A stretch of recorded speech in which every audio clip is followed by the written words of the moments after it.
ওম নমঃ শিবায়, ওম নমঃ শিবায়, ওম নমঃ শিবায়। নীলকণ্ঠ একাদশী হল বৈষ্ণব এবং শৈব অনুসারীদের জন্য এক বিশেষ ও পবিত্র দিন, যা চৈত্র মাসের কৃষ্ণপক্ষের একাদশীতে পালিত হয়। এই দিনটি বিশেষত ভগবান শিবের নীলকণ্ঠ রূপের স্মরণে উৎসর্গীকৃত, যেখানে তিনি সমুদ্র মন্থনের সময় কালকূট বিষ পান করে সমগ্র সৃষ্টিকে রক্ষা করেছিলেন। তার কণ্ঠ নীলবর্ণ ধারণ করায় তিনি নীলকণ্ঠ নামে পরিচিত হন। নমস্কার বন্ধুরা, আমি শ্রেয়ার অমৃত কথা থেকে আজকে আপনাদের সাথে শেয়ার করে নেব নীলকণ্ঠ একাদশী উপবাস এবং পূজার মাহাত্ম্য। ভগবানের কৃপায় আশা করছি বন্ধুরা সবাই ভালো আছেন। তাহলে চলুন আসল কথায় ফেরা যাক। পুরাণ মতে সমুদ্র মন্থনের সময় দানব ও দেবতারা অমৃত লাভের আশায় মন্দার পর্বতকে মন্থন দণ্ড এবং বাসুকী নাগকে দড়ি হিসেবে ব্যবহার করেন। এই মন্থনের ফলস্বরূপ উঠে আসে বিভিন্ন দেবসম্মত উপহার এবং তার সাথে উঠে আসে মহাবিষ। এই বিষ এতটাই মারাত্মক ছিল যে তা গোটা সৃষ্টি ধ্বংস করে দিতে পারত।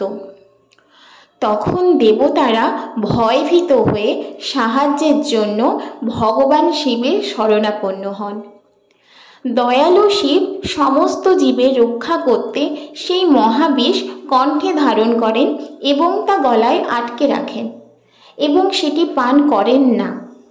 এর ফলে তার কণ্ঠ নীল রং ধারণ করে এবং তিনি নীলকণ্ঠ নামে খ্যাত হন। এই ত্যাগ ও করুণার স্মরণেই নীলকণ্ঠ একাদশী পালিত হয়।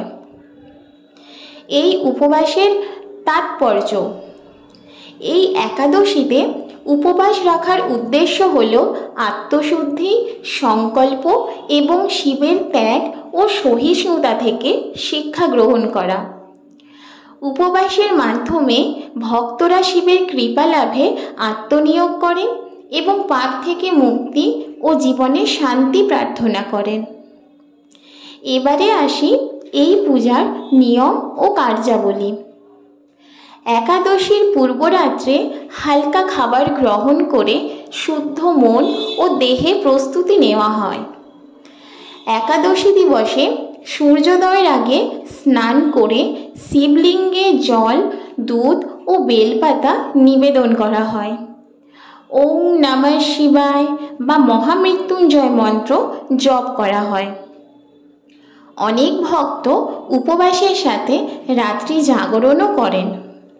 শিব কীর্তন ও পাঠে রতও থাকেন। দ্বাদশীতে ব্রাহ্মণদের দান দিয়ে উপবাস ভঙ্গ করা হয়। এই নীলকণ্ঠ একাদশীর আধ্যাত্মিক মাহাত্ম্যও রয়েছে।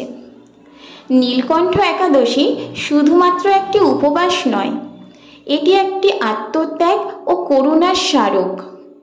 শিবের মতো নিঃস্বার্থভাবে অন্যের কল্যাণে কাজ করাই এই একাদশীর মূল বার্তা। শারীরিক উপবাসের পাশাপাশি এটি মানসিক ও আত্মিক পরিশুদ্ধির পথ।